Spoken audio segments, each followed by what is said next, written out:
All right, so we're live. First ever episode of the Hockey Outsiders podcast, video podcast. Should be interesting. We've got, I'm Mike Jensen, live in Taipei, Taiwan. I'm a hockey fan. Whoever's next, go ahead. I'm Pete Bauer, hockey fan, Sherwood Park, Alberta. That's about it. Yeah, you're over in Sherwood Park. I'm over in Morinville. So we're on the opposite sides of the Oilers planet. Richard Klutze, hockey. What the hell am I? Hockey. Royalty? Butthole. No. I'm sort of like a cross between an asshole and Twitter. I don't know how you call it exactly, but yeah, Richard Klutze. Oilers something. Oilers personality. That's a good one. Oilers personality. There you go. Corporate whore. Corporate whore. Corporate whore. I'm just gonna flip that around. Okay, that would be sideways. All right, so I'm posting it up on the. Oh, now I can't do sideways. Okay, I probably should have figured that out. Okay, I'm new. Yeah, we're all new. Yeah. We're all noobs. So Yeah.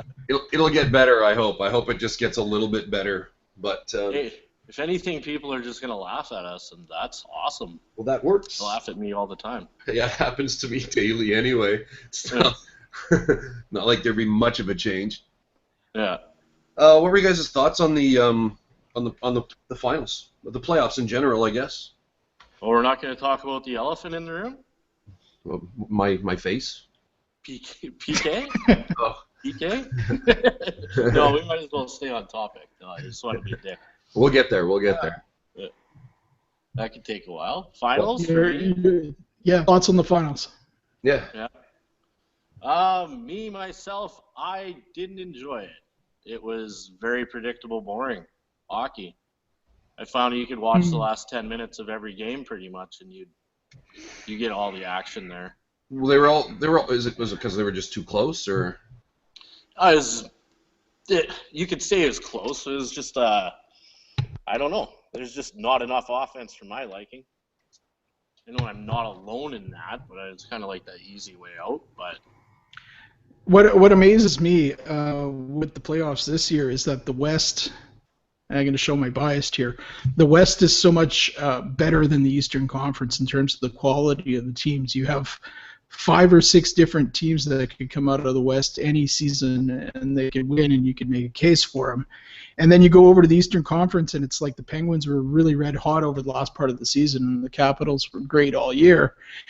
And then you get to the finals, and you think that it would be a war. You'd think it'd be really close. The Penguins were hot, over that last quarter of the season, but they don't have the defense, you'd think, to and the size to handle a team like San Jose. And San Jose, the goaltending. even the games San Jose won, the additional one. It was not even it was completely one-sided series. So yeah, I sort of agree with you there in terms of the suckage of it. The overall playoffs weren't bad. The only problem I had with the final, like I said, was it was just too one-sided. The Sharks didn't. I don't know what they were doing there, but the one thing that Joe Thornton keeping the tradition alive. The one thing that interested me about I was rooting for the Sharks. I was hoping the Sharks made the won it all. I was hoping Joe Thornton and those guys did win. But the one thing that I found the most sort of something that maybe the NHL has to work on is the actual travel that both of those teams made in the playoffs. Because if you look, the Sharks actually traveled almost 3 times as far as. Yeah, I don't know how you're going to do anything about that though, because the West You'd is have just to not populated like the East. Yeah. And it seems like maybe there should be an extra day or two afforded to the team that maybe has all that extra travel. So, I mean, when you get to the final and the Sharks took on, I thought, much better teams than the Penguins had to go through. The league is confusing though. Like you look at a few different things. Like first of all, the fact that the NHL plans their schedule at the same time as the NBA playoffs, and then they're wondering why no Americans are watching the hockey, right? Like it's really strange planning that you have those two leagues running up against each other. Ice quality in San Jose was crap. Players are basically waiting in the water, pucks bouncing everywhere. They need to move up the season a month is what they need to do, is start it in September instead of October. It makes no sense to have it. And I think that's part of September anyway, right? I mean, they have their preseason and stuff going on then anyway, right? So right, but August, nobody's never heard that, but I like preseason. the idea a lot. You know, if you're playing in May, the ice conditions might be a little bit better in terms of the finals instead of June. Just a thought. Well, and you get probably more people interested because it is hot, or it's hot in June, especially down in the southern states, right? You know, maybe they use it for air conditioning, but even up here, people they want to go. They kind of want to be outside in June, right? They don't really want to be watching hockey. They do, I guess not this year, but I like that idea. I've never even heard that come up before. The NHL also has to wrap their head around the fact that when there's no Canadian teams in the finals, the ratings go down about 60 or 70%. Oh yeah, it was horrible for Canadian teams. So having that happen too, probably it was hard to get behind anybody. Like I think I maybe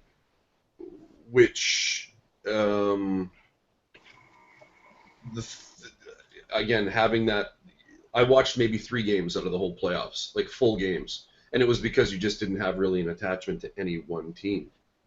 Yeah. But that's been 10 years for you, so. Yeah.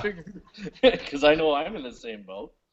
Yeah. I figured out. I don't know. I watched a lot more last year and the year before than I did this year. I know that for sure. I think it was the fact that you could kind of get behind. You could either be, the heel and you've got a friend that's got, the Canucks or the Canadians or whatever, and you can be the heel and cheer against the opposite of his team to kind of make it interesting, right? You have someone to kind of, shit talk to when it all gets down and your team's out, right?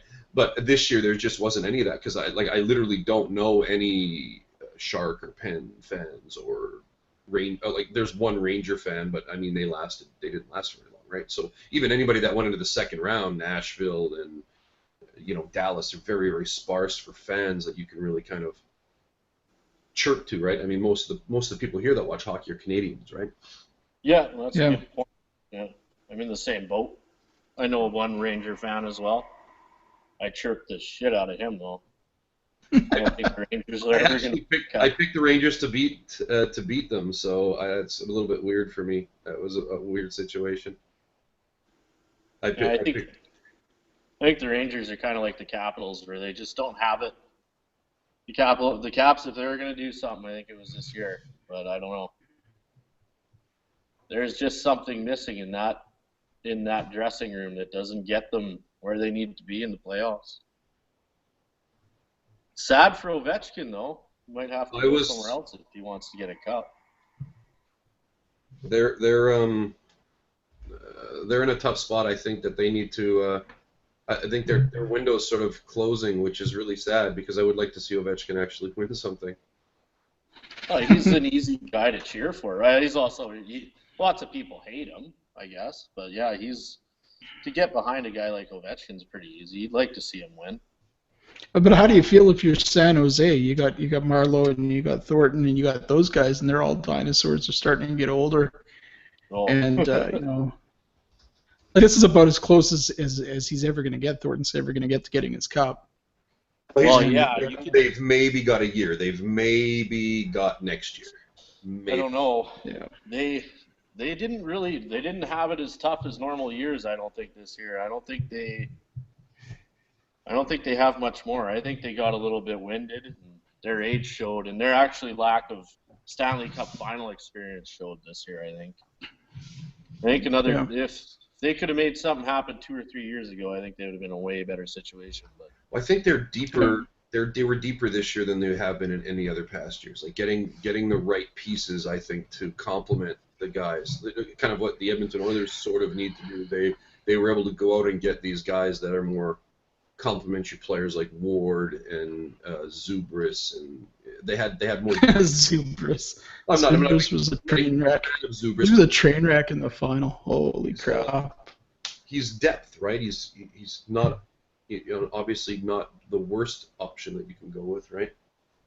Yeah. They're definitely a deeper team, but you could see that when you got to the final that their horses they're looking for water a bit. They're a little run down. Yeah. It's hard for those depth guys to carry your team when your main guys are freaking sucking air like that. Well, they got a lot of good young players in there, like Couture and. Couture really fell out though. There's a bunch of them that are actually quite young still. That was a good reference when I said horses, and then you brought up Couture. That was funny. Oh, he kind of. You're mean. We're gonna get sued. No, a little defamation. Yeah, I don't know. I thought the whole again, just not having anybody to really cheer for or be the heel against was tough. Yeah. For me. Yeah, I really hope to not go through a Stanley Cup playoff without a Canadian team in it ever again. That was pretty. You might this upcoming year. You might. Again, I don't. Which Canadian team's going to get better enough?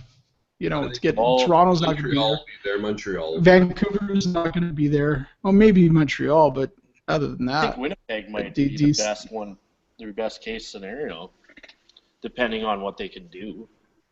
They need to add some things. Wheeler's been a beast for them. I mean, he's turned a lot of heads, I think. I think they're going to be kind of the dark horse that comes out of the West. If they make it, they have some good young talent. They have some guys that can drive. It looks like they have goaltending at times. That might be an issue for them. But, yeah, either them or maybe Montreal. Yeah, I think Montreal will make it. They'll have Carey Price back. He'll be 100%. I don't think Price is ever 100%. He's Mr. Injury. Yeah, the one thing you can count on with Carey Price is Carey Price getting hurt. Don't say that. He's one of my keepers in my keeper league. You're killing me here. I'm just looking at our show list. This is actually a good segue. We're going to talk goaltending. And I noticed from your list you had Mr. Anderson, not the one in Ottawa, but now the one in Toronto on your list. Yeah, what are your thoughts on that? It's a great move by Toronto. As much as I hate the Leafs, it's a great move. I mean, like, they paid nothing for him, right? Bernier was garbage. Let's just be clear on that. Yeah. Bernier was dumpster fire. And between Bernier and 1-2, right? He's an expensive backup goalie, Toronto. But yeah, I mean, they've got the money. They don't really care much about the cash. Getting Anderson, I think Anderson was a better goalie than Gibson was, in my personal opinion. Why Anaheim sort of brought Gibson up when they did this year boggled my brain too, because I questioned that. I was like, why are they doing that? Because it's not, Anderson wasn't losing them games. If anything, he was keeping them in the games because they were just getting hammered early in the year. They weren't skating. They looked slow. They looked old. And then that's got to be a money thing from Anaheim, right? Because they get back a couple of draft picks. Yeah. Well, yeah. They're an internal cap team, from what I know. Yeah. That's why there's been. That's giving Anderson away. Well, but I don't think they would have had to have paid him all that much either, though. That's the really the hard part. Because again, the goalie market is so saturated with goaltenders that there's only a few places that need goaltenders, right? I mean, Calgary. Yeah, they must really believe in him. What's that? They must really believe in him. That's all I can think of. In Gibson, because he's not that proven either. Really, he's not that proven of a goalie. Contract, exactly. That's a gamble. You look 5 years down the road, you could have a guy that's backing up playing 10 games a year. That might be a buyout. It's a big buyout. But I mean, it's I don't see Anderson falling off that much. If anything, I think he's a stronger goalie the busier he is. I found, or I found Well, Gibson really good when he's not so busy. as an experienced Oilers fan, I think what everybody in Toronto needs to keep in mind is that, and I said this to somebody the other day, and they looked at me cross-eyed. I said the Leafs actually overachieved last season, which is funny because they finished last. But the point is that they were a pretty good last instead of being a terrible last, which is what they should have been. I wouldn't be surprised at all if the Leafs take a step back. You're going to have your first line being Marner and Austin Matthews, a bunch of kids. And there's nothing wrong with that because it's the process, right? They're rebuilding, and that's the way you have to go about the rebuild. But Toronto is not going to be a good team, and the fans need to keep this in mind. And Anderson's going to get hammered in his net, and people need to keep in mind. Like, one of the things that's been so painful as an Oilers fan to watch is that there have been several times along the way in the last 10 years where the team was borderline good, and then they'd start losing some games, and you could see the mood of the players and the psychology of the team just go and just fall apart. And then the players start believing it. You have a player like a Nail Yakupov who suddenly can't hit the net, or is Justin Schultz who stops trying to do anything defensively, and the team just starts losing, and the players then stop caring, and that's the one thing that the Leafs have to really, and the Leafs fan base really needs to keep in mind, is that they're not going to have a good team. They have to find some sort of way to stay optimistic about what they're doing, because the others were terrible at this. And there's reasons for it. When you keep firing the coaches and you intentionally bring in a coach you know all the players are going to hate, well, yeah, the team's going to lose. A problem there. Yeah, absolutely. And so, Anderson, I hope he doesn't take it to heart what's going to happen to him this season, because the Leafs are going to be a 30th place team again. No question. I hope they do that for another 9 years, because then nobody can bitch about us being the worst team. Well, the Oilers are going to get better, but it's mostly going to get better here. Like, the lack of trades already, and all the other teams seem to be doing stuff except for us. The lack of trades really sort of indicate that the Oilers are trapped. They can't acquire the type of player they want to acquire in a trade, and they're going to have to draft it and develop it out, and it's just going to take time. And to be honest with you, the biggest problem the Oilers have is themselves. When you draft 13 left-shot defensemen and 1 right-shot defenseman, and then wonder why you can't get any good right-shot defensemen, somebody in the management office is dropping the ball. Your scouts are dropping the ball. The Seth Jones trade, and I saw that was on your list too, to talk a little bit about defensemen. Seth Jones, they got beat to the punch by Nashville. There should have been some sort of way that the Oilers could have outbid Columbus, or outbid for Seth Jones with Nashville. I think the tough part about that was I think Nashville was sort of stuck on getting Johansson. Yeah, they really wanted Johansson. Yeah, I think that might be it, because they did talk to us, and okay, if you're the Oilers though, would they be more interested in, let's say, Draisaitl? Like, I'm just saying theoretically here, if we really wanted to get Seth Jones, could we have said, okay, well, we have. Because when that trade happened, yeah, Draisaitl's got that one hot streak. Johansson had a pretty good. He had a pretty good campaign. I think the ceiling is higher. The ceiling is higher on Draisaitl, and aside from that, there were rumors that they were moving Johansson out of Columbus because of his attitude. There were all sorts of questions about what kind of. I heard it was just his play. He wasn't committing to playing the two-way game that everyone's so focused on, and he's shown that even sometimes in Nashville, where he gets a little bit lazy on the back check, or. But that's attitude, right? That's attitude of a player. If you're going to go in and play hard every game, or if you're going to. So when things don't go your way, you sometimes hang your head for that extra second or two, and then it's a struggle to get back. But he showed in the playoffs that he's a pretty darn good player. Really? I didn't see much out of him myself personally. maybe I didn't watch him all that much, but when it I took a while to wake up. I thought he played quite well. Him and James Neal, I thought, were the two sort of. see, and I thought Columbus kicked the crap out of Nashville with that trade. I think Seth Jones is going to be a top pairing guy, and you don't just you don't just get those players. They don't just fall from the sky. Like right shot top pairing defenseman is just about the hardest thing you can find in the NHL in terms of assets. The second hardest thing to find though is probably your centerman though, right? So I mean, well. I would say that it was more fair than it was one-sided, I think. There's something to be said for it's all about your need and what you actually have in your system, right? Well, yeah, and that's the thing. Columbus right now what are they in the market for? Center iceman that can, a top pairing center iceman. So they kind of traded from.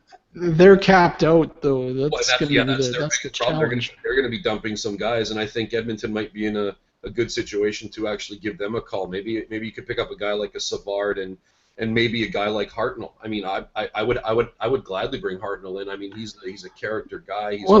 The rumor going around with Hartnell is that they're trying to dump his contract mostly for his age, right? Yeah. But Hartnell's got a no move clause, and he'll want to go to a team that's half decent, and I think that's the problem. It would be a pretty hard sell. And does he not play the left wing, which the others don't need any of that? He does. Right. But if I'm not mistaken, him and Giroux do train in Edmonton, though. I do believe. Let me just bring up the. He's a left winger.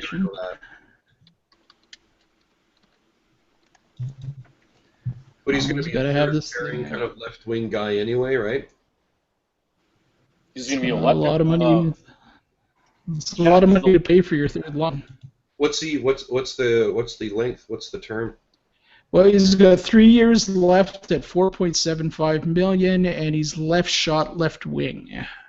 So he's exactly what the 4.75. 4.75. It is? So he's exactly what the It's exactly what the Oilers don't need. Let's just put it to you that way.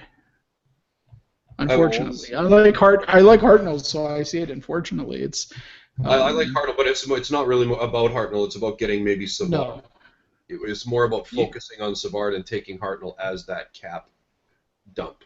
Yeah. What is Savard though in terms of quality? What is he, a 3-4? What's a Savard?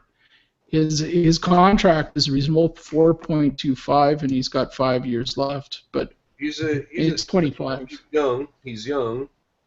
His ceiling's there. He's 25. Yeah.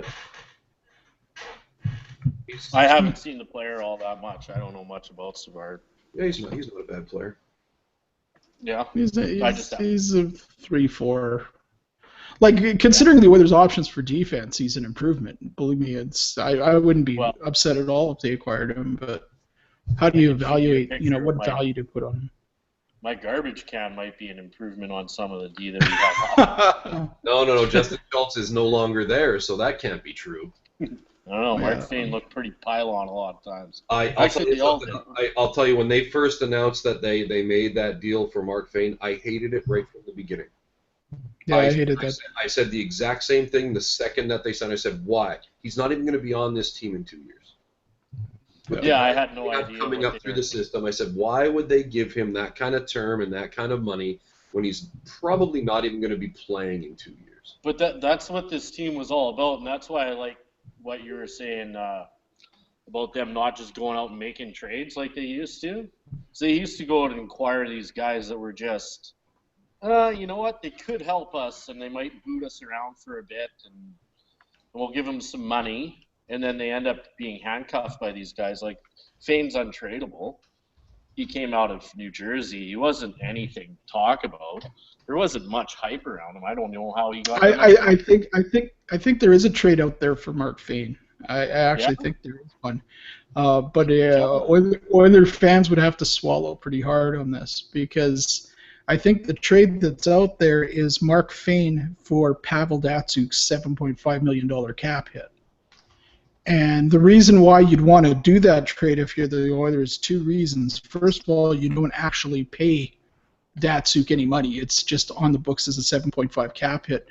Fane has 2 years left on his contract for approximately the same total money. So it's like 3.6, right? So where the Oilers are going to get into a cap crunch is not this season, but next season. And getting Fane off the books for next season is actually what you'd want to do to alleviate cap space. Which makes sense for Datsuk, right?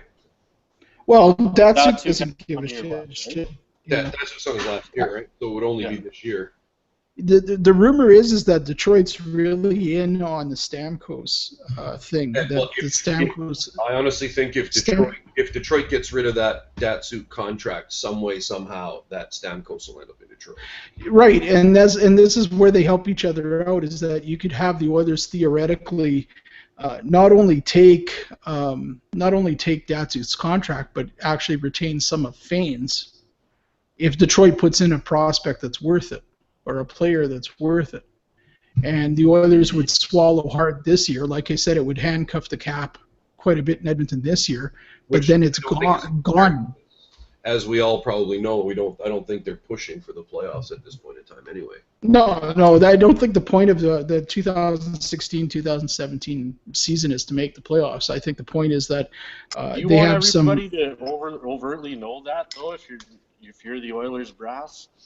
Like, I'm just going to play devil's advocate here. Do you want to say we're going to take this contract for minimal return, and we're basically going to say, thanks for buying tickets.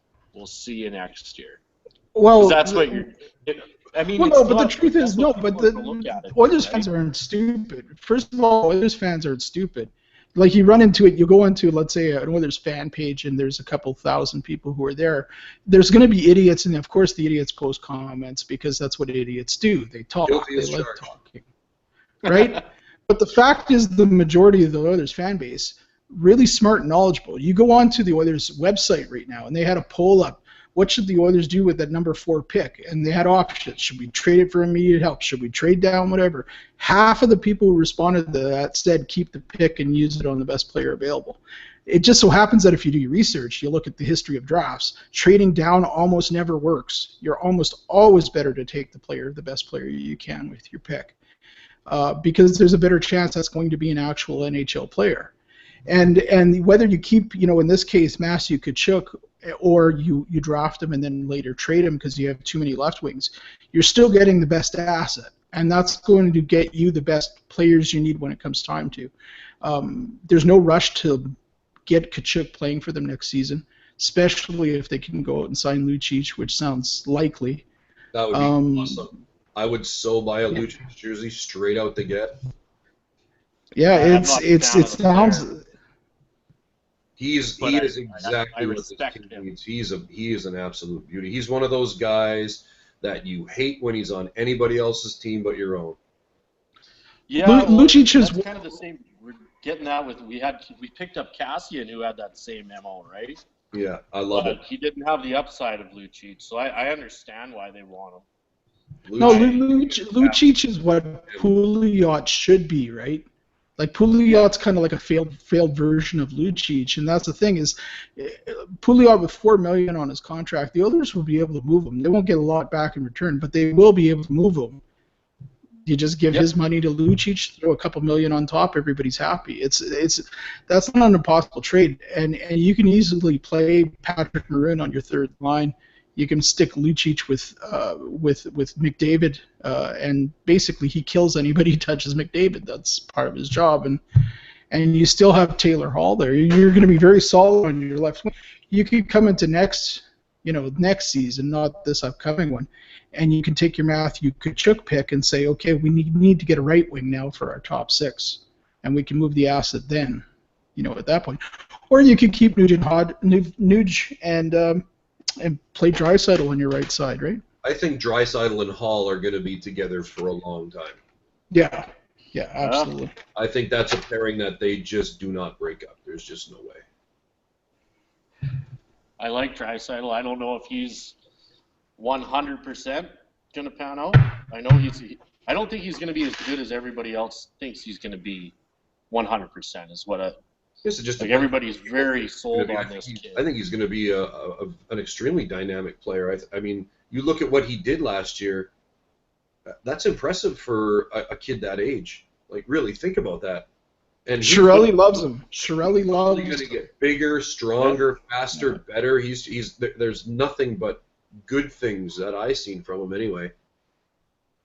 Oh, I like what I see from him. What I didn't like is, but Taylor Hall did the same thing. When it came down to it, they kind of folded a little bit in the last half of the season. That's come to expect, but the thing is it was basically his rookie year. So you'd like him to put up a better showing at the end. So that gives me a little pause. I'm not saying that the player isn't there. I think that's just due to his age. That's the first grind of the NHL he was in, right? I mean, that's true. That's basically what it is. I think that all of that's going to kind of wash itself out with time, right, and experience and being able to get out there and actually put up go through a couple of those seasons where he's got his body and feet peak physical condition. I don't think it's a situation where he fell off because he's just a bad player. I think it's more of a mental thing for him. I think he's physically able to do it. I just think the mental grind maybe got to him, like you're saying. That's happens, right? The Oilers season that I watched last year was a team that was pretty happy until they realized Connor McDavid was quite injured, and then the whole thing just sagged. And eventually, they were riding one line for half the season, like Hall and Draisaitl. Well, eventually they run out of gas. He's a kid and he's learning how to play in the NHL. It's like everybody ripping on Darnell Nurse's performance. Well, Nurse, he's over, blah, blah, blah. It's like, no, he looks like a kid who's learning how to play in the NHL. The toughest position in hockey, too, right? I honestly think that's the toughest position in hockey is playing. Yeah, you can't, people are...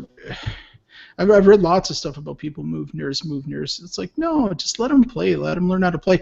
But this is the Oilers situation, right? Is that if your defensemen, your three most important defensemen are Nurse, Clefbaum, and Davidson, one of them has hit puberty we know of. Perhaps the other two haven't yet. It's a problem. It's a problem. And you can't, and it makes no sense to go, because you have a lot of people. There's somebody on my timeline right now that is convinced that the Oilers should flip picks with Calgary. So we can get Dennis Weidman. And I sit there and go, no, think about this. Think about this. You want to go get, like, if you're going to go find anybody, go find a 22 or 23-year-old. Find somebody who's going to fit into the timeline of the team. Because bringing in, 30-year-old veterans maybe doesn't make a lot of sense right now. Because the Oilers are only going to move. It's like the bottleneck, right, on a jar. Things only move as fast as they can get out of the smallest point. And the smallest point in Edmonton's the defense. So the team is going to be bad until we have good defense. There's another perfect segue into the next topic, right, which is available defensemen, right? Right. and the rough answer. It's like we've done rough answer to that is crazy. None. It's literally like we've done this before. We're aged veterans in our first go around here. We've been able to lead right in smoothly. This is great. I don't like the defensive market. I'll tell you, I think the Oilers are in trouble here. If they wanted to improve this year, I think they're in trouble, because I think that teams are asking for the moon. Like the Subban discussion today. The Subban discussion today was ridiculous. That's been lighting up the entire internet. It's everywhere. Yeah, and it's ridiculous. Feed on Facebook was just loaded with it. It's just everything. I had somebody on my timeline that was basically saying the Oilers would have to give up Hall plus the number 4 pick plus a third asset for Subban, and I'm sitting there going, "There's no way the Oilers would give up Hall, like straight up for Subban." Yeah, they aren't. Subban's the reason why they're talking about moving Subban. You don't give a guy a $9 million per season contract for term. Like, what is it, 7-8 years that he got term? Something like a $78 million contract or whatever. They paid him the big bucks, and then all of a sudden you're considering moving him. Well, why is that? Because there's a problem in the room. That's why, that he doesn't get along with the rest of the players. You wouldn't try and move that player if there wasn't a problem. So the fact that it's even coming up. They're actively moving him, though. That's the thing.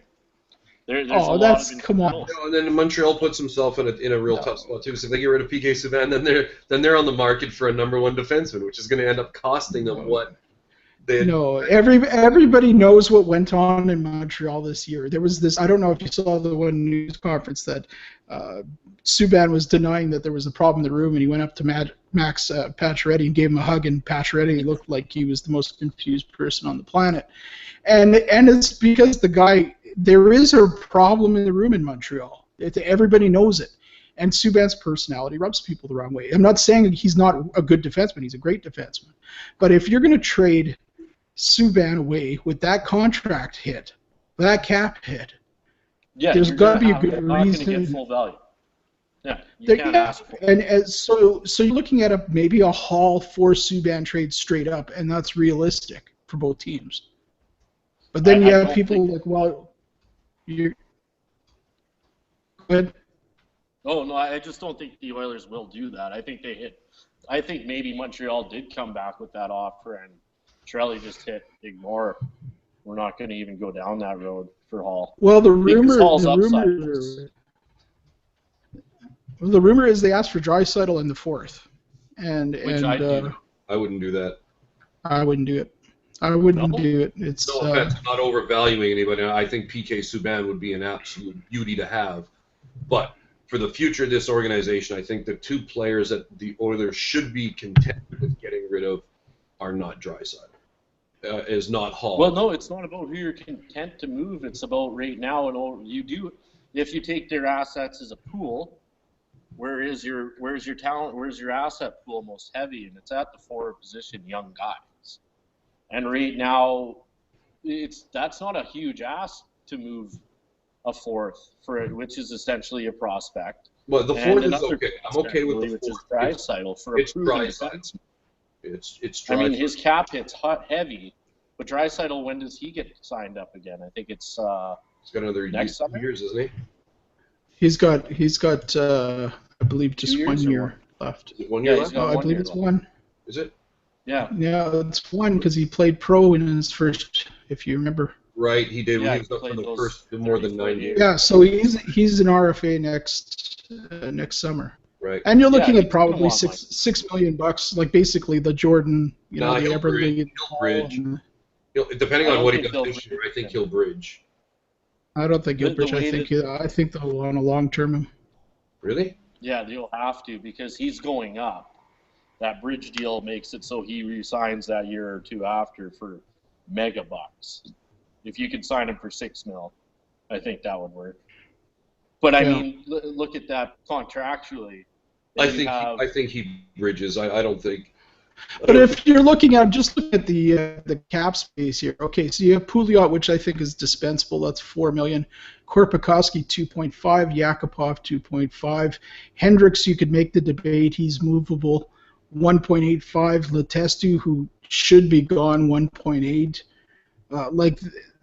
You can remove already off of this team's current cap over $10 million of cap spending, just like that, if you wanted to. Yeah, but you also have to replace with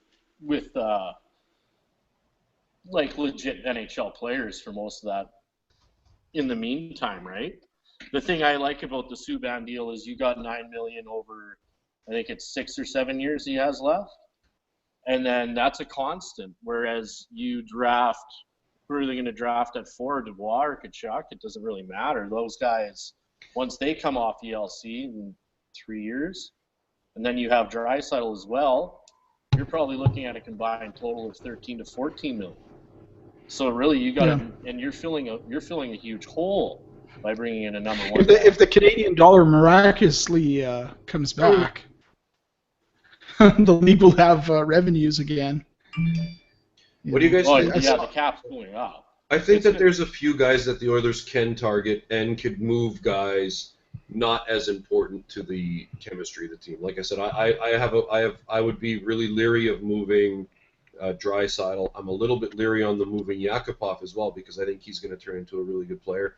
But I'm very much okay with them moving Eberle, and I know some people are going to take this the wrong way because I've ranted about this before. I just think that they have a real big opportunity right now where they can actually move a guy like Jordan Eberle and bring somebody in who has more intangibles to what this team needs and wants to build around going forward. A guy like a Pozo or Lucic or even inquiring about an Andrew Shaw, David Backes, any of those four type of guys, you could give Eberle money and move him up and be a better team, I think, in the future. The thing about I'm not a fan. Is you got to replace that right shot, and you also have to replace 25 consistent goals a year. I mean, and if you're moving Eberle and you're not getting a defenseman back. Well, that's what I mean. I would move Eberle for a defenseman. I don't think for a second that Hamonic is off the market. I think that was a stone cold poker play from the Islanders on that. I think that they came out and they just asked them to kind of revoke it so they can try and get more value out of it. I don't think for a second that Barrie's off the market either. So I think there's a problem there with. I think that maybe Barrie doesn't like. He might have room issues as well. Because it just doesn't seem right why they would be dumping a guy like that in Colorado when they need defensemen as well. I heard him and Patrick Waugh don't get along. Yeah, and that could be the case. Again, I don't think for one second that either of those two guys are completely off the market. And I think that a guy like Eberle and maybe a second asset, a pick or whatever the situation could end up landing a Hamonic.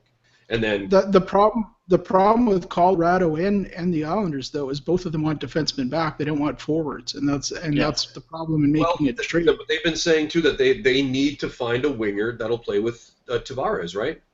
Well, now they do because of Pozo's on, but like they have a hole now. But well, they're going to have a hole regardless. I don't think, and that's the thing. The thinking way is they've got a situation where Hamonic wants to leave, and he's got a select few places that he wants to go to, and they're looking to get the same player back in return. Teams don't usually gift teams favors like that, you know what I mean? So even if the Oilers were to, it's like, okay, sure, you're in a situation where you could use gifted the Oilers Talbot. What's that?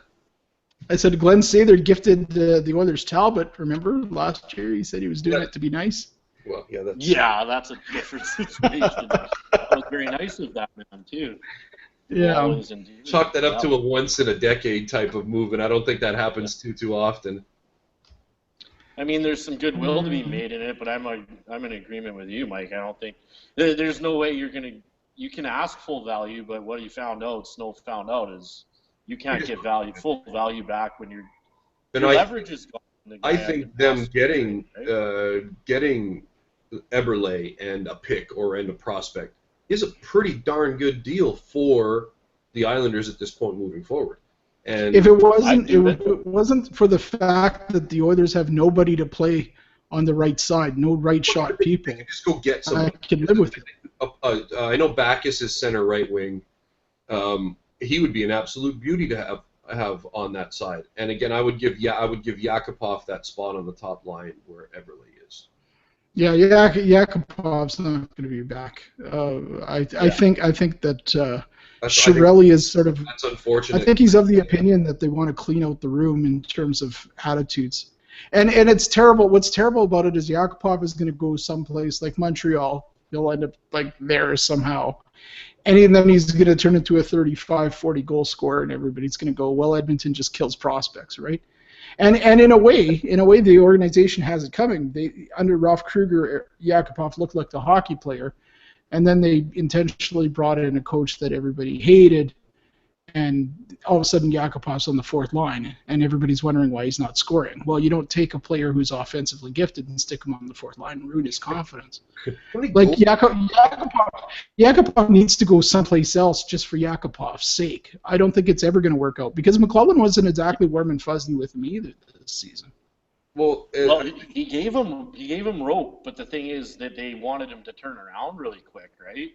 And a guy like that with that much offensive pedigree that got treated like a dog, you can't just be like, here you go, here's 5 games, and every time you fuck up, you're going back to the fourth line. Like, there's not really anything there for a guy like Yakupov. The first F-bomb. I don't know how long we're into this thing, but the first F-bomb. That's got to. I never expected that. I thought that would have gone out the window early in this one. But it adds seasoning. Seasoning. Well done. Well done. No, that's the way I look at it with Yak. Is I'm the same with Richard. Like, I know he's going to be a good hockey player. It's just like with Schultz. The hockey player didn't go away, like his hockey sense. It's his confidence. And if you can't, you got to move away from him for both parties' sake, right? For Yak's sake and for our sake. I don't think Justin Schultz is a very good hockey player. No offense, but I mean I don't think. No, I don't think he is either. He's defensively. I don't think I would be surprised if he gets re-signed next year. I don't see. No, they said he's not. They're not going to qualify him. Pittsburgh's not re-signing him for sure, but I'd be surprised if any team takes a waiver on him. I just don't see. And even if they do, I think he sits in the minors anyway. I don't think he plays a regular shift. He might get a minor deal. I think he's going to get a shot next year. It'd be silly he might for get a shot, but I don't think he sticks. I don't think he sticks on any NHL clubs. Well, how many times? What does Anaheim need on the right side? Not Justin Schultz. Yeah, come on. Let him go back to Anaheim. Justin Schultz. Maybe Toronto. With Carlisle there now? Yeah. Well, the fans. Can you imagine Carlisle? I could see him going to Toronto and trying to get that chemistry back with Gardner or whoever it was that he played with. Yeah, you know what? That might be the team. It's going to be a younger team, right? But I don't see him sticking. I don't think he's got the what it takes to be. Perception is a really funny thing, though. I don't know if you remember during the season, lots of discussion about Martin Moranson in Toronto and how Toronto the Toronto media said what a great player that they acquired and how the Oilers are stupid for giving up on him. Yeah. The fact is that the stats people will tell you that Moranson is he's a tire yard fire. He's a terrible defenseman, he's not a good defenseman. It's all perception, though. Like, what's the attitude towards the player? I feel sorry for anybody coming into Edmonton this year. Like, okay, yeah, you go trade for a Tyson Barrie or a Hamonic or any combination of guys. I have certain people that I think that they could actually acquire easier than others. But that player is going to have pressure on them because this fan base is sick of losing. The warm and fuzzy feeling about the new arena, that it's going to wear off in about a month, and then fans are going to be, this team should be winning. And that's part of the same reason I don't want them to stick the C on Connor McDavid yet, because he's a 19-year-old kid that you're going to say, okay, carry this team now. It's been terrible for 10 years. Here you go. I still think we're going to be a better team than we were last year. I think McDavid factor alone, and I think if they're even close to making the playoffs, the fans are going to be able to take a step back and be a little bit sort of okay with it. I mean, I remember having this conversation this same time last year and having these same talking points. There's no way we can be this bad next year, and as long as we're sniffing the playoffs. And I'm not saying that as saying we're going to make the playoffs, but they do need to make – and it's not even just – it's the way you lose hockey games, too. The way they lost hockey games this year, the way they just seemed indifferent to losing. That's got to change. They don't even have to make – they don't even have to make moves. They just need to stay healthy, and they'd be a better team. Because that was one of the big things that railroaded them last season, right? Like, a healthy McDavid, who would have played all 82 games, would have put in 90 points. Yep. He would have been among the top 2 or 3 or 4 scorers in the league, and that's just McDavid. And Yakupov was going when McDavid was healthy. And then he gets Have they fired Have they fired the trainers yet? Well, Sparky's been gone for a while, so they haven't done that. What was that, 3 years ago? They fired the entire equipment staff, everybody. Yeah, thought that was the problem. Yeah, that was the funniest thing I've ever heard. But we need to make a segue. Yeah, we're all searching for it now. We're like, oh no. But if we're talking defensemen, if we're talking defensemen, because we haven't really touched on this, the team that I think the Oilers should be targeting, and I've been saying this for a while now, is the Minnesota Wild, because they are in really, really bad cap trouble. They have Tyler Spurgeon, who's got a $5 million plus per season contract. Spurgeon, he's right shot as well. I know. You know, he's from the Edmonton area. He's right shot. He's an offensive defenseman. Can quarterback the power play. He's a completely decent player. And the Oilers could fit him under the cap. The Wild need to dump that contract. Or if you don't want to Spurgeon, they have Matt Dumba, who's an RFA they have to sign. They have basically 15 players signed right now, and they're only a few million below the cap ceiling. Like they have some money issues. And that's a team the Oilers should be talking to about a defenseman. And there's been lots of talk about Brodin. Get a right shot defenseman. Like seriously, you can't just keep getting left. You can't just keep getting left shot defenseman. It doesn't work. I would take any of those three. I think any of those three are a big upgrade. I mean, I think Dumba's young. Dumba's really young, and he's right there. He's going to be a really good defenseman too, as far as I'm concerned, anyway. He fits into the Oilers' timeline, and that's one thing I like about the idea. Like, he's an RFA this summer, but it would be a bridge deal for him, maybe $2 million a season, $2.5 million, I don't know. But and he's developing. I don't know if he's going to make them a better team immediately. Well, no, that's the thing is that's what they're lacking. Sekera came in as supposedly the alpha defenseman, right? I don't think he has that mentality where he can lead that back end. I think he was just that at the time. I don't think he was, league known as a number one. He was just the best defenseman that year. That was I think, right? And we can go out and we can get a Dunbar or a Spurgeon, but you're still going to need to bring in somebody that's going to teach these kids how to play hockey at a National Hockey League level. What's your thought? What's your thought on Shattenkirk? What would you give up for him with him being in the last year of his deal? Well, I'd have to. It's tough too because what does St. Louis want? They don't want any salary back. That's where you're looking for a number 4 and maybe a nail, something like that. But that's a big risk too because I mean that's a lot to give up for a last for 1 year of Shattenkirk. And then you also have or you could do. I think you'd have to get a number 4 in there because they already turned down number 9. I think, if I recall, they turned down number 9. Who's drafting at 9? Who was that?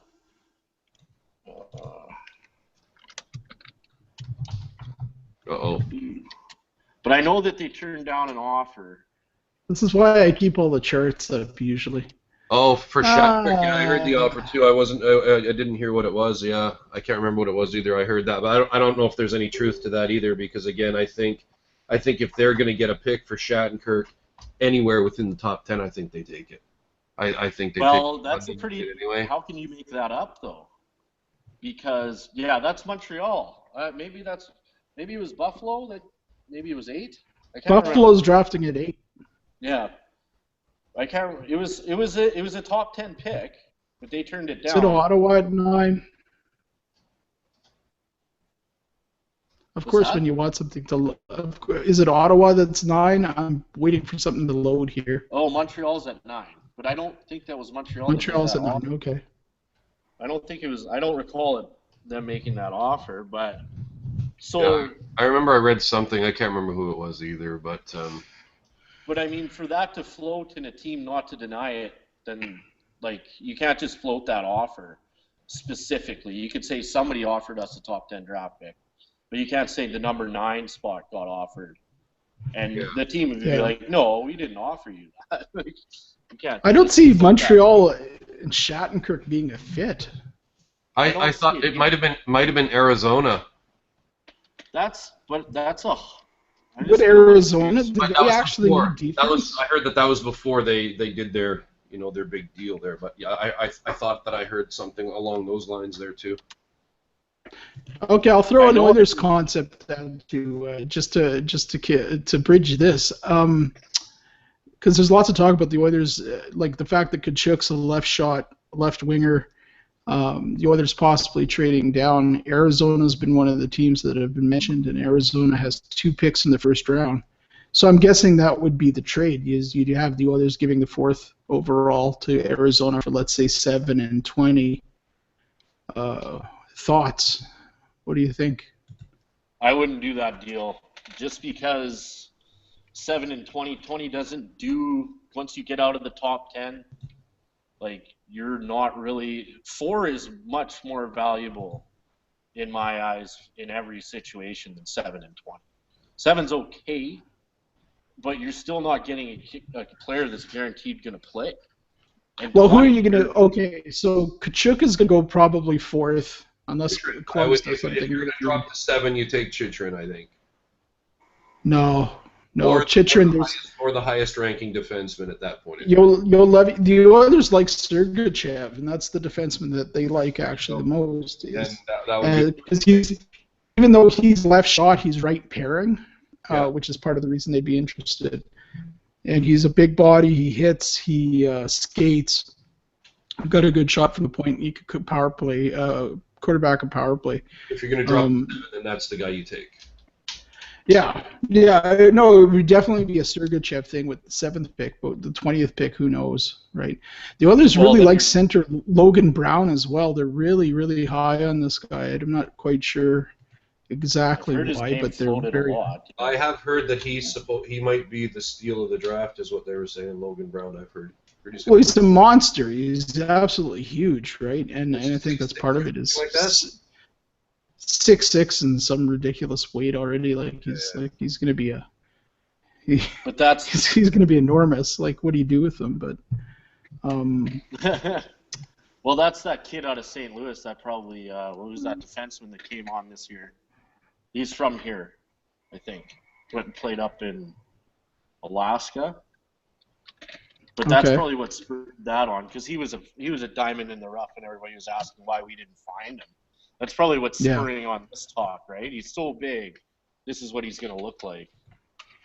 I don't necessarily know if is bigger better, and I'm talking hockey here, guys, so don't get perverted. This turned really sour really quick. All right. Well, no, but there's Clayton Keller, right? You look in the top 10. There's Keller, who his comparable is a Patrick Kane, Marner sort of center, a 5'9" short guy. He's in the top 10, and then you have Brown, which is 6'6", and I remember it kind of reminds me a bit of a certain draft that the Oilers went into where they had 3 first-round picks, and they went and took a defenseman by the name of Alex Plant, and they were showing Alex Plant. They were showing Plant. They were showing Plant. You know how after the draft they always show like video clips of him, and the video clips they showed of him was him taking 2 steps and falling over, and there were several clips of him falling over that they showed. They drafted him. That's exactly what they were looking for. They were looking for the 2-step fall. Well, but this is the thing, right? What's the good of having a 6'6" player if you can't skate and play the game? From what I've heard, though, he can skate. I've heard he's really quick. Well, let's hope. Let's hope he is. I've heard that he's really quite fast for being that big of a guy. There's another thing that I think is possible that's going to happen, and a lot of people would really not like to hear this, but I think that Ryan Nugent-Hopkins is in play, and if the Oilers can't make a deal to bring in a now defenseman, they might have to trade and draft and develop. You never know who's going to be available. He has to be in play. I mean, for the first time in a long time, we've got center depth. And they're going into this draft where they could literally pick up a guy who's got center left eligibility in Dubois. So it gives them a little bit more of an advantage that way too, right? So, I mean, and that's what I said earlier, is they've got so many options right now where they can and should and be making moves if they actually wanted to improve. They've got a situation where they can. I mean, if they go and pick up a guy like a Lucic or a Bacchus or whoever else is out there, they can fill those needs that they need to kind of fill all in one sort of failed swoop. I mean, and there's guys out there that are available: Shattenkirk, Barrie, Hamonic, all of those guys are going to be improvements. And if you've got an off season where you can kind of make, you're going to have to make a couple of really tough decisions. It's gonna be one of Nuge or Eberle or Hall or Draisaitl or whatever the situation is. But you've got to sort of make that sacrifice and get on it, because I mean this is an off season where probably for the first time in a long time they can actually acquire 2 or 3 pieces that will really help this team out in the future. Is Dougie Hamilton from Calgary possible? It depends on how Calgary values him. Obviously, Giordano's not going anywhere, but are they set on a Giordano Hamilton? Yeah, that's the thing. Or for the rest of their time. I don't know if they're going to move him. It would be kind of weird if they Or did. is Calgary disappointed with the season that they had, that they are just like, okay, well, I mean, look, let's just, it was a mistake. We're paying them too much. Let's just move on. I mean, if that's the case, yeah, I think that might be something that's very well. Their interest is in moving up the draft. Correct me if I'm wrong. That they'd want Kachuk. Yeah. And but they also want to keep their pick. They want 2 top 10 picks. That's what we think. Right. They're not interested in anybody that wants to trade down. They just want to take their pick. Would you take? No, I understand that. But if you're the Oilers, trading the 4th overall pick for Hamilton actually makes a lot of sense. He's a big right shot defenseman who can have more offense. 6.5 for. Oh no! Give me a second. His contract. Boy, Calgary's got all the cap room too. They do. Yeah, 5.75, and he's got 5 years remaining. Yeah, I would probably take that deal, I think.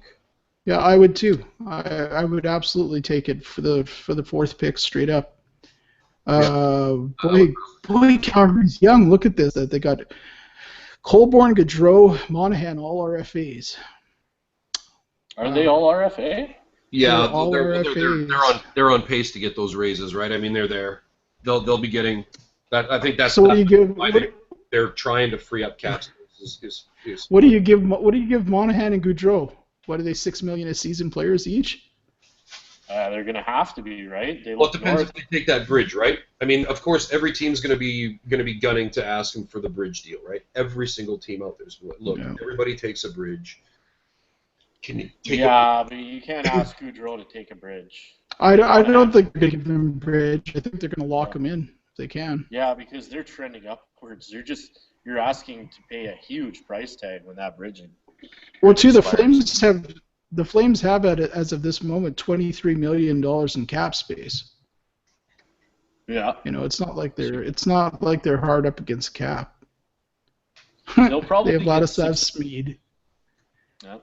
Is Smid still on their payroll? He's still on their payroll. What a clown. That's awesome.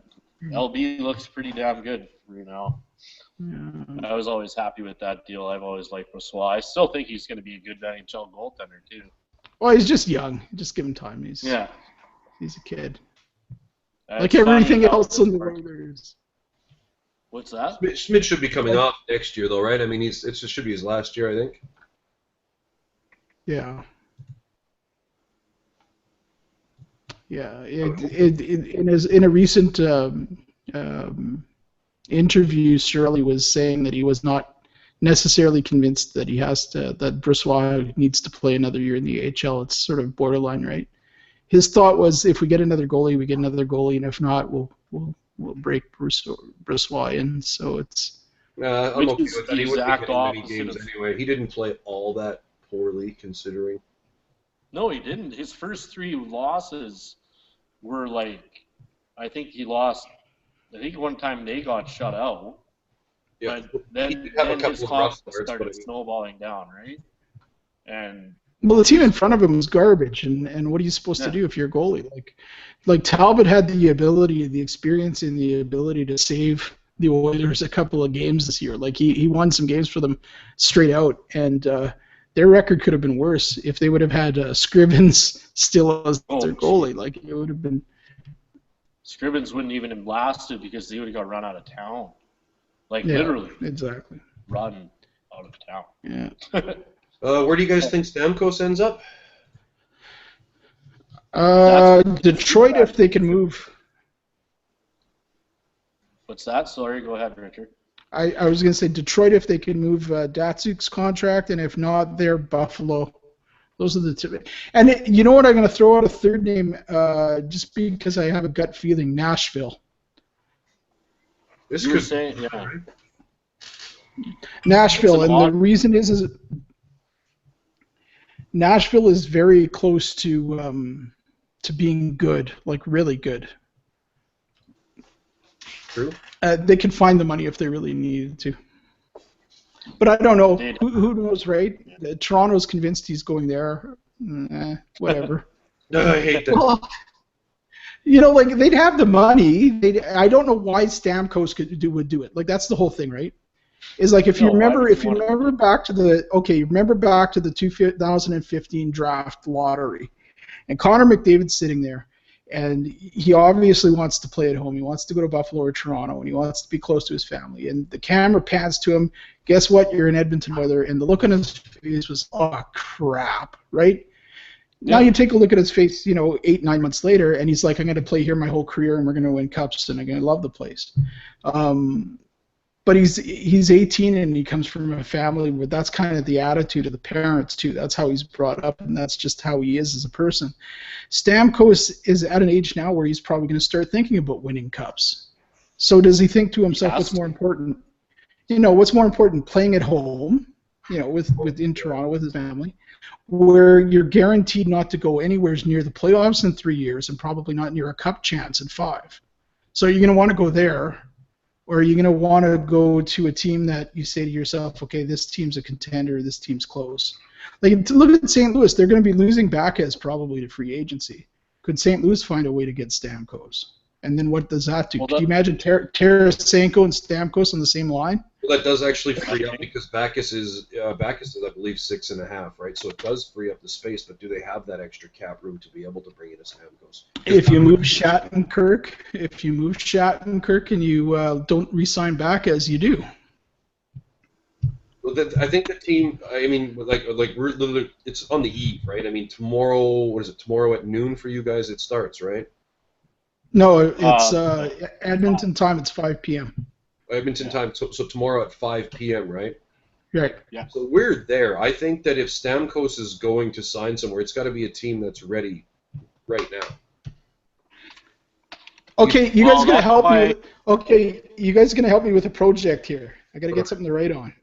Do you think Stamkos sits for a week after free agency opens up? And no, I don't think he's that guy. I think he already knows where he's going. Yeah, I think he already knows where he's going. Toronto. But I think that's a big part of the whole Subban thing is they might be trying to go after Stamkos, and that might make them a little bit more, well, not more enticing, but it might free up some room for them. I don't see how losing Subban to get Stamkos makes Montreal a better team. I don't think it makes them a huge better team, but I think that they can. I think that what are they up against in the cap? Montreal? Yeah. I think they spend their money. Yeah, that's what I think too. I've got a friend here who is a Montreal Canadiens fan, and he thinks that they should get rid of Pacioretty and they should 100% keep Subban. Montreal is actually right now expenditures $63 million, so they have about $10 million of cap. Yeah, they have 9 in a bit. What do they got to resign? Yeah. How many they got? Nobody 20. Good. Yeah. There are affiliates. No, they're That fine. was really a bold statement. A lot of Montreal fans don't think there's much good there at all. Well, no, you look at so I'm looking at their roster. He could play hockey. Pacioretty could play hockey. Gallagher could play hockey. Desjardins, I can't stand the guy's name. That's the only problem I have with them. Desjardins, what a weird name. It's like mayonnaise. It doesn't work. Eller can play. Galchenyuk can play. And after that, the rest of their forwards. And then defense, well, Subban, of course. Markov, who's about 137 years old. Jeff Petrie, which is 145. an embarrassing contract on Jeff Petrie. Well, from what I've heard, though, he's played extremely well in Montreal. From what they're saying, they were ranting about him, saying he's played okay. No. No, he really didn't. He played okay for a while, and then he started to suck. No. He went back to being the Jeff Petrie in Edmonton. Like, Petrie in a lot of He's got a ways no was... movement, too. Holy shit. Petrie, the thing that frustrates me about Petrie is it's the same sort of thing that frustrates me about watching let's say a Teddy Purcell play, where you got a big body, you can skate, and you won't hit a single thing. And it's like, no, hit something. Be mean. Play aggressive. Play like you care. No, I'm not going to do that. I'm just going to skate. And it's like, you know what? If you're in the Western Conference, like the biggest problem the Oilers have, literally, as a team, and finally they got a GM that recognizes this, is that nobody's scared of the Oilers. People come into the building and walk all over them. And that's not the way it should be. Like Maroon, it's funny, I kind of attribute a lot of this to Maroon, because Maroon's kind of waking everybody else up, going, no, this is our house. This is our house, and if people come here, they're going to pay a price. Yeah. It doesn't matter if we win or lose, they're going to pay a price. No, So when you're putting it, this is why I'd love to see them get like a Hamonic. Hamonic makes people pay a price when you play against them. You remember when the Oilers had, when the 2006 and around there, where they had a pretty decent team, but it was a bunch of grinders. Like it was your Ryan Smith hammer the puck in front of the net guys, your Jason Smiths and Steve Stais, blood and guts players. Well, you actually win some games with blood and guts players. You have too many pretty players in Edmonton, not enough guys who are just willing to hammer it out and make people pay. And I think management's finally realized that. And I would like to see them gut the bottom two lines and make this the nastiest bottom six to play against. Like literally, just make it a house of pain. Make it a house of pain. Oh, I agree. I agree with you, but I like having Hendricks back there. I like having Cassian. I like Maroon down there. I would like them to pick up one or two more guys. A Backus would be nice for that. Backus would be a fantastic signing for the Oilers. Yeah, that would. Like I would trade Nugent and Hopkins straight up for Backus if they were, both new contracts. Yeah. Oh yeah. Contracts.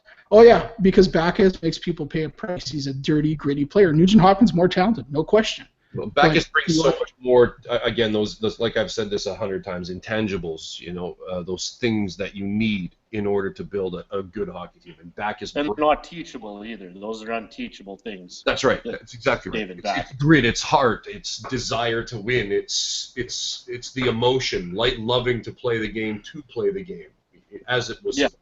Right. And it really showed his value in the playoff run that St. Louis had. I think Backus was their best player, almost night in and out.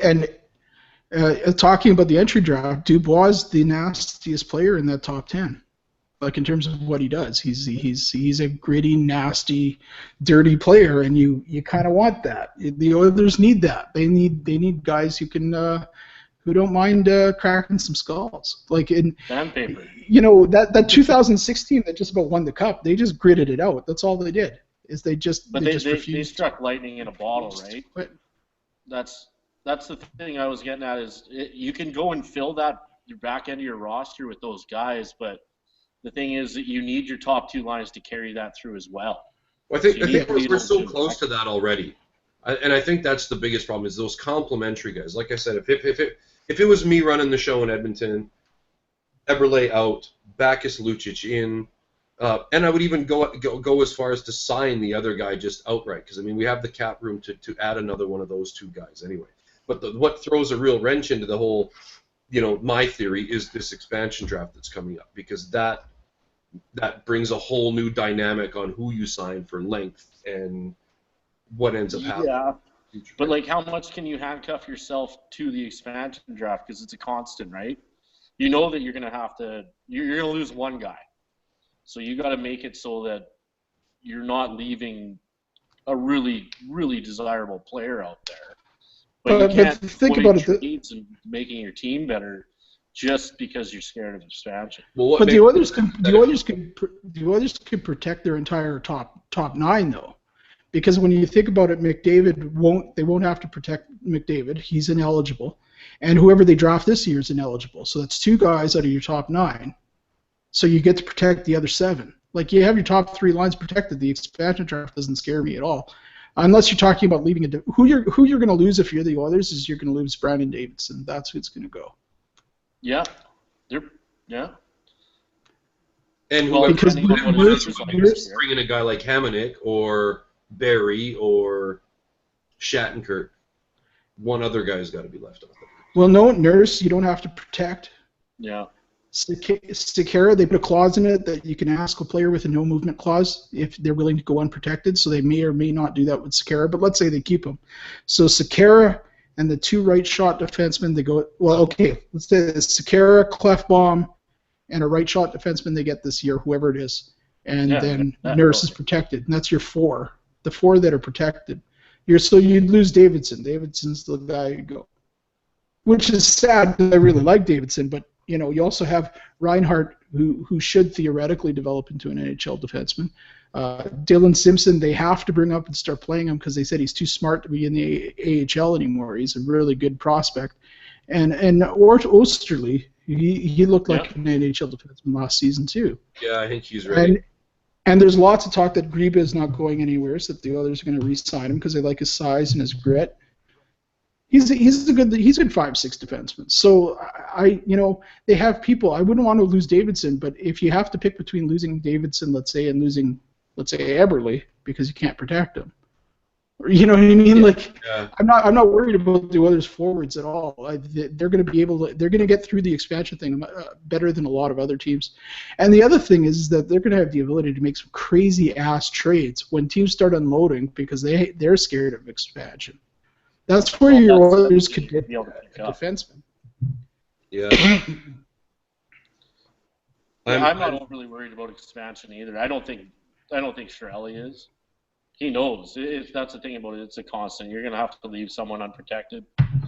You can't sacrifice the now just for that. Yeah. And I don't think he has to. So I would go out and I would offer money in term, like I said, Eberle type money in term to one of Lucic or Backus, and I would sign one of them, the other one that you just don't get, or Oposo. Any one of those 3 guys, I would be elated to have up front. And I think there's roster room because, like I said, I think Yakupov's going to go and maybe Eberle goes. Like, there's going to be roster room. Like, you're not going to sign these guys and then lose them to expansion. There's places for them.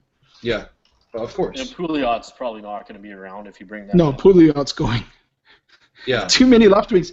It's just too many left wings. It's not really anything against Pouliot. It's just Lucic's a better version of Pouliot. So which one are you going to keep? Well, yeah, really, you got what? I think he definitely has value too. I think there's some team that would take a Pouliot. I think. Oh yeah, I think he'll be moved. If not tomorrow, on Saturday, he's going to get dealt. Yeah. Yeah. Like I said, I just had a thought. It's Friday there, isn't it? It is. Yeah, I'm not telling you what's happening in the future. Nice try. This doesn't work. Does not work that way, Richard. I get in trouble. You didn't see the show Heroes? Come on. Come on. I thought that's how it worked.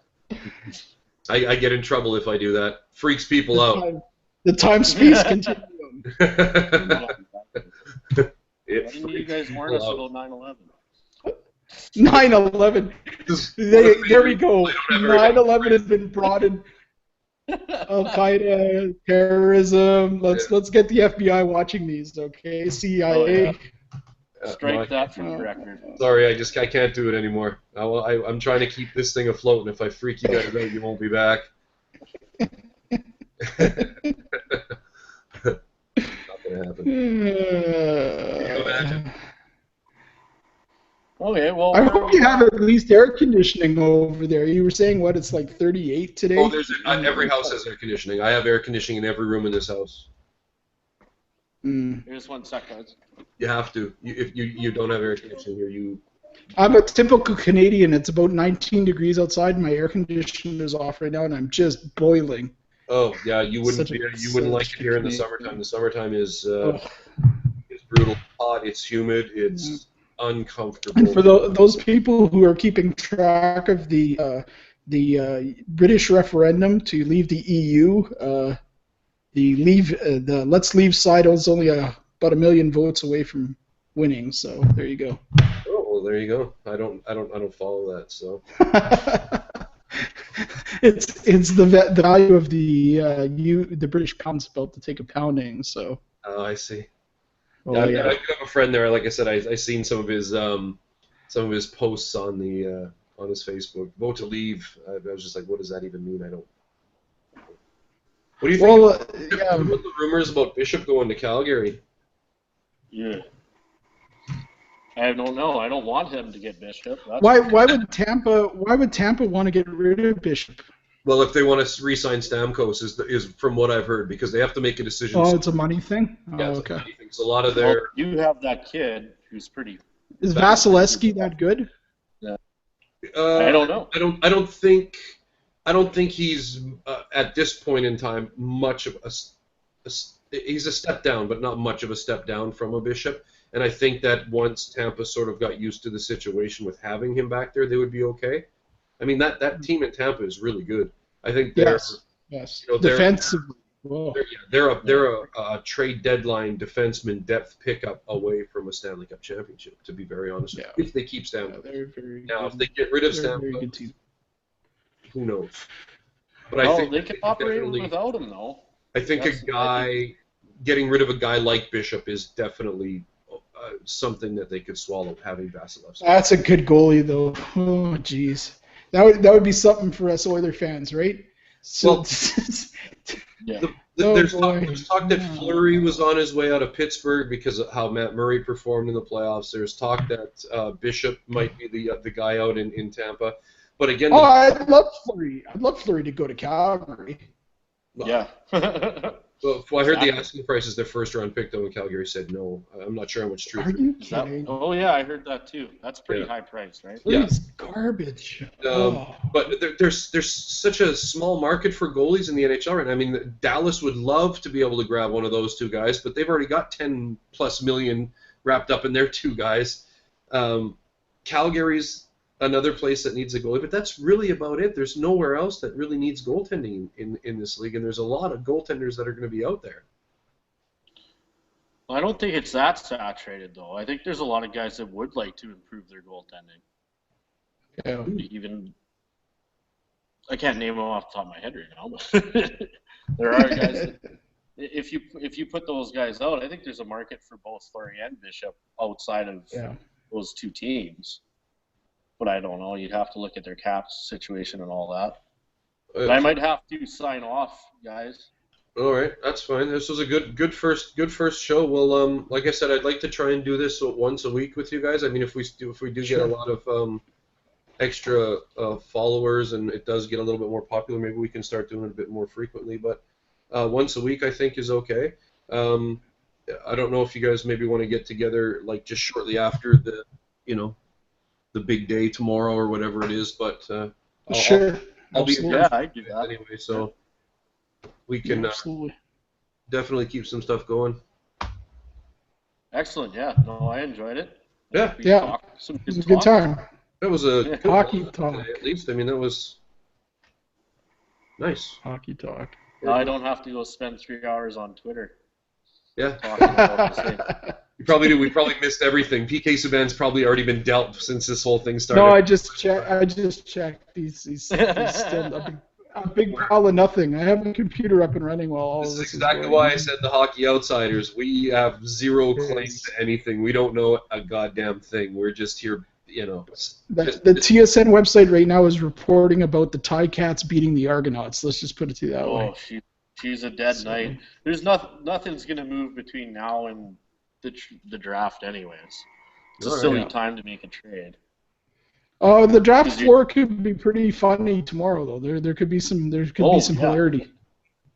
I think there's going to be some big moves tomorrow. I think there could be a lot of moves tomorrow. Yeah. But I mean, every year you go into it with that kind of hope, and then you come away with it and it wasn't that great. There's usually some moves. I mean, it's the biggest night of the year when it comes to trade stuff. So I think that there's going to be some movement for sure. So final thought for me. Right. So if you're the Oilers tomorrow, would you give something up, random pick, 3rd round pick, let's say, St. Louis for Baca's rights to negotiate with them? Rights to negotiate? Sure. Yeah, of course I would. Yeah, I would too. That would be completely. The way that the trend's gone with the league, everybody who's been willing to spend that little bit of value to get their rights have almost every single time signed the player that's gone to visit. Well, that brings up the thing. Do you think these guys aren't talking to him beforehand, anyways? Oh, of course they are. Yeah. But still, I actually have a great story about that one. I have a great story about that one in Justin Schultz and the amount of conversation that was going on between the Oilers and Schultz while he was still a Duck, and it was lots of emails through friends. Yeah. So there was no direct conversation, but it's a conversation. It's all cutout, right? Yeah. If the Oilers wanted Backes was open to coming here, they already know this. Maybe they haven't talked term or anything like that, but they already know. Well, that's one of the big rumors that's out there. I think the report is that Lucic is keen on coming to Edmonton. I've heard that. Yeah, he is, and his relationship with Chiarelli. Yeah. But and McDavid. But and the team, the Kings have allowed him to talk to other people, which they can do, and now they're already having conversation. But the rumor that's been out there for a while now is that Shattenkirk does not want to come to Edmonton, and he's made it very known that he has no interest. He has no interest in playing in Edmonton, and that's probably why you wouldn't see a trade for it, because if the player doesn't want to stay here, what's the point? And he's not really going to put it all out there next year. If he doesn't want to. He will if he wants to get a big contract out of somebody else. He'll be 27 or whatever his age will be. But like the Oilers, unfortunately Edmonton has to deal with the Edmonton factor. Of course, it's like Winnipeg. People don't want to live in those cities, even though these are hockey markets where if you're a hockey player, you'd want to live in a hockey market, but. The players don't really. I don't think players particularly. If you're Steven Stamkos, do you really want to play in Toronto, where you're gonna have people following you around and bugging you every moment of the day? I think Stamkos. If players are gonna pick a destination, it's gonna be a place with golf courses and drinks with coconuts. And Anaheim is kind of looking like that might happen. He likes it down there. Ooh, he can stay on the beach and do what he wants. That Ducks team would be sick if Stamkos ended up going there. They do have the cap room, but from what I know, they have an internal budget. Yeah. Yeah, they don't have a lot of money. No. Yeah, that would be sick. Gets left, Stamkos, Perry. Oh, that would be disgusting. That would be hard to beat.